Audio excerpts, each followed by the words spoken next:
Eshitdilar, bo'ldi. Xush keldingizlar. Rahmat. Xush ko'rdik. O'tirib olinglar. Haji, mana shu shubbil sabtarlari, gullari shubbil ilga bir qala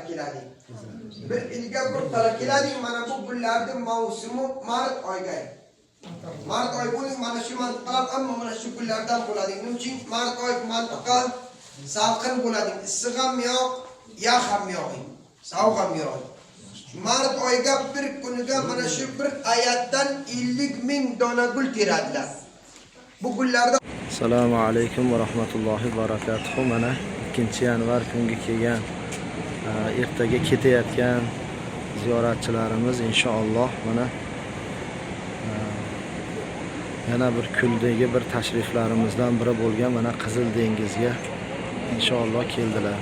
Hurmatli jamoatlarimiz, ana guruhimiz bugun Arafat tog'iga keldilar. Sanolar Rasuli Karim Muhammad Mustafa sallallohu alayhi va sallamga tuganmas hudud va tahiyotlar, salovat va salomlar bo'lsin.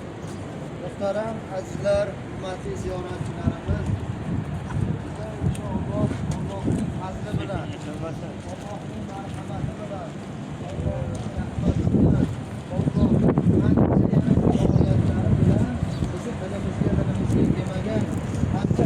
karamlari bilan muqaddas diyor, ya'ni Makka mukarramadagi eng ulug' dargohlardan biri bo'lgan Rahmat tog'iga, Jabalul Rahma deydi. Rahmat tog'iga inshaalloh oy qadamlarimiz yetib keldi. Inshaalloh kundan kunga, vaqtdan vaqtga birinchi o'rin Madinada Mana 2-yanvar kuni kelgan ziyoratchilarimiz Farhod domlamiz boshchiligida Umra tavofiga haramni ichiga kirishyapti. Mana inshaalloh Alloh dargohida qabul qilsin.